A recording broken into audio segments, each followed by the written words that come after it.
And today we have a special guest. We have Howie Busch. And I know everybody knows Howie because he was on a big TV show, Shark Tank. Howie, thank you for coming on inventRight TV.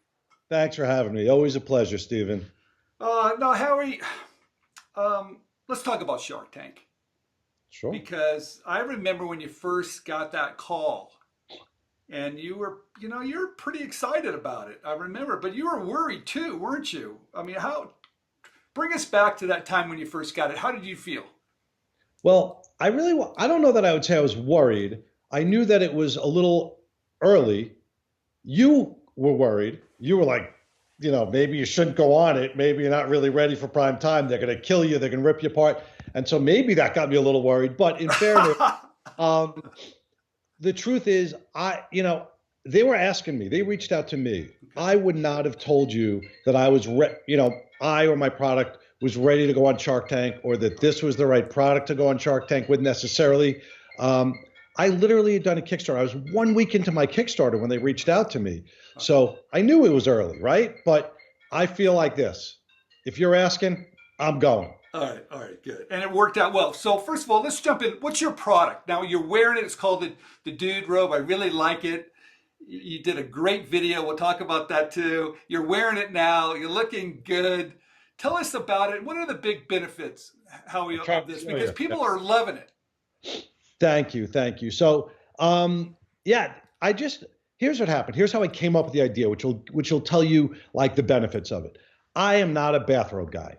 I just don't like them. I feel like my wife wears a bathrobe. It's like the same exact one that if I would buy one, it's the same exact one. So for literally 2 weeks, I'd see her outside of the shower. I'd be in the shower. She'd be outside getting ready. And I'm like, man, she looks so comfortable. But I'm not a robe guy, so what would I wear? And I started thinking about it. And I'm in the shower for literally every day for 2 weeks. I'm like trying to think about stuff. I'm like, towel could be interesting because I would wear a towel. I wouldn't wear a robe. And then one day I saw a hoodie hanging next to the bathrobe. And I'm like, you know what? If I combine a towel and a hoodie, that's something I would wear. And that's what's different about it. It's just cool. You have your sleeves aren't flopping all over the place. Like people, you want to make something, your coffee or your eggs or whatever. Your sleeves aren't flopping everywhere. It just looks cooler. You can go outside without somebody maybe calling the cops on you because you look like a creep. It's just more hoodie, right? You have the hood also. And I made shorts and pants with it. So it just changed and just made the robe, the lounge part of the robe a lot cool. It made it cool for dudes. We made it. Hey, join the robe-o-lution. Okay. So you got this idea and you decide, okay, I'm going to, because you're a licensing guy and you kind of switched over to go, I'm going to go out on a limb and do this. Because I remember when you told me, you said, Steve, I'm going to launch this one myself. Yeah. And the truth of the matter is I never wanted to manufacture anything. Never. I wanted a license. I love the model. I think it's great. You know that. And at the time, I was coaching with you. I was coaching other inventors. And when I came up with DudeRobe, I knew that I couldn't license it because I didn't have anything overly protectable other than the name. Okay. And licensing apparel, as you know, is very difficult. License out. Impossible. Impossible, basically. It's got to have some functionality to it. And that's a very competitive world, and you have to have a point of difference and all that kind of great stuff. So you decided, I'm just jumping in. No, but what I did decide was, all right, I'm not going to just go manufacture this thing. I decided I'm coaching people already. I should probably know how to do a Kickstarter. And this speaks to Kickstarter. I thought it could rise above the noise on Kickstarter and be a good Kickstarter. That's the only reason I and I said, if it does well on Kickstarter, that'll tell me whether to go manufacture the thing. Okay. So you get ready. I remember this too. You're getting ready to go to Shark Tank audition. I think it was in LA. Wasn't it in LA? Yeah. Okay. Not an audition, to shoot it. To shoot it. Okay, so you got in, they saw it. You made this little video. I saw the video. It was pretty cool. In fact, isn't this the same background that's on the TV show? Good memory. So what happened was they reached out to me, which is, I'm not the only one they reached out to, but it's more rare. Most people go through auditions and stuff like that. And so they reached out to me when they saw the Kickstarter. Okay. So me putting it on Kickstarter, literally I was 1 week into my Kickstarter and the head of casting reached out to me. And when I spoke to her, she's like, I love it. I love your background. I love your story. Can you do me a favor? Make a video. I have to share it with the producers, and everybody has to do these videos. And it's like whatever it is, a 5 to 8 minute video. And when I did the video, this is exactly where I was sitting. I was wearing a robe over this, and then I did my reveal of DudeRobe, and I'm sitting by the fireplace. I got my family picture behind me. It just happens to be there. But they loved it so much, and I didn't do it on purpose, but that became why if anybody saw the Shark Tank episode, they basically on stage recreated my demo, showing it. That's why they did it. I didn't love exactly the way we did the pitch and everything that was involved in it, but it's because I sent them this video sitting in this very seat. Okay. Let's give some advice here, Howie. Looking back, now you've had some time to look back on all of it. Would you have done anything different with your pitch? Because I know there's a lot of pressure. It's a pressure cooker is what it is. And they do a lot of editing. What would you have done different looking back for someone that wants to go on Shark Tank to prepare for it? Or can you even prepare for it? No, you can prepare for it. And there are some things I guess I would have done differently, except the one thing I would say is, like, when you're doing the pitch, and this is really, I don't think people really know this unless you've been through it. You start working, once you get through like those couple of levels when they say, okay, you're in, which just means you're one of like 350 that they're going to winnow down to like 160 to 200 that will film, down to like 80 to 100 that will air. So it really is a winnowing process, and they give you a team of producers. So everyone gets a team of 2 producers, okay? You start working with them on your pitch. That's what they develop with you.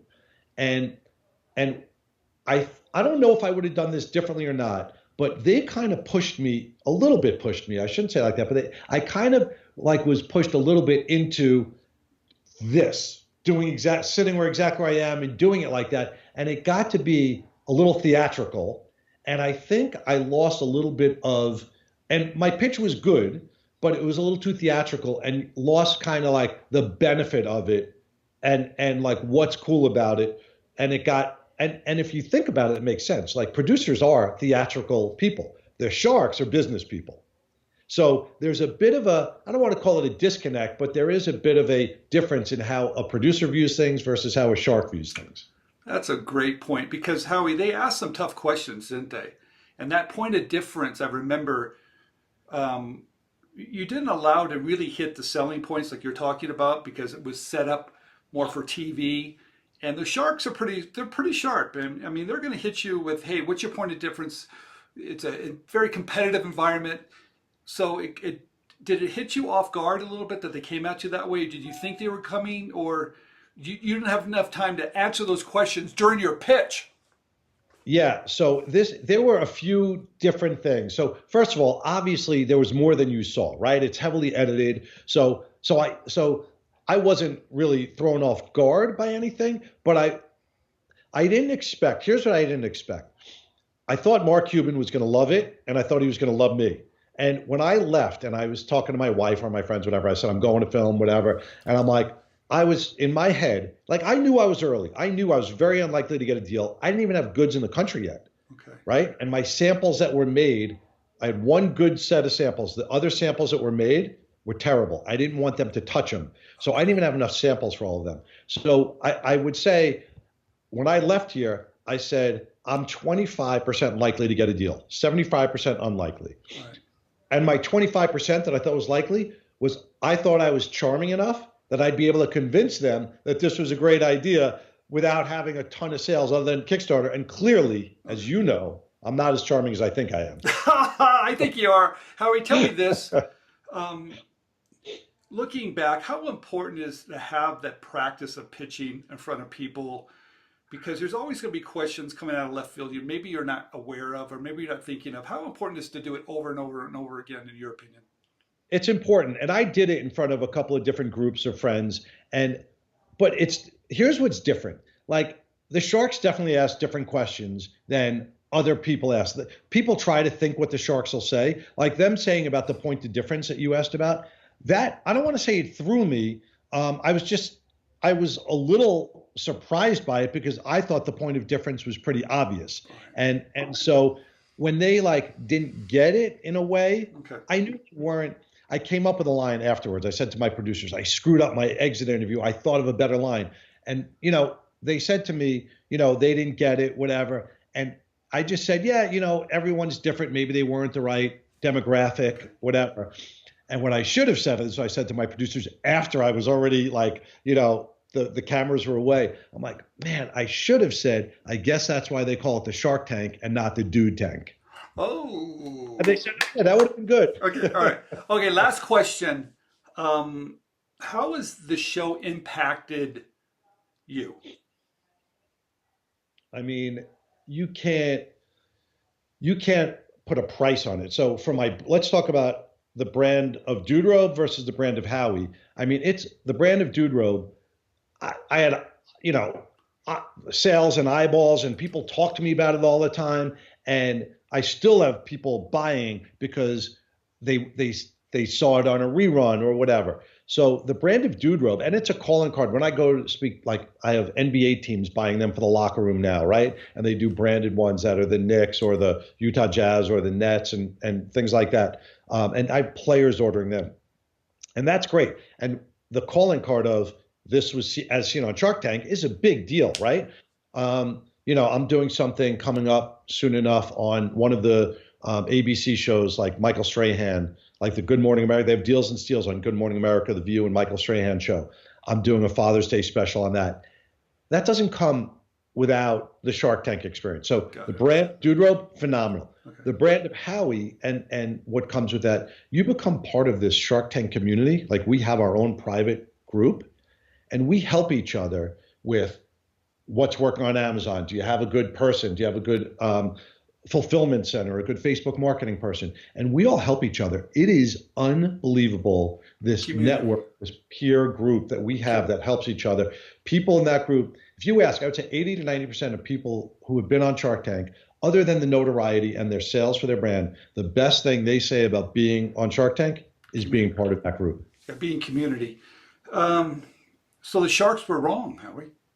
I don't know if I would say that. I don't know if I would say they were wrong. I'd like to prove people wrong, of course, but let's see. I think they're wrong. I think they made a mistake, Howie, because if you're selling it and you've got some basketball teams wearing it, congratulations. I think they might have missed this one. Cuban missed that. How did Cuban miss that? He has a basketball team. I'm just saying. Hey, Howie, thank you for coming on. Great job. Congratulations. And thanks for being part of our community. Thanks, Steve. Always a pleasure.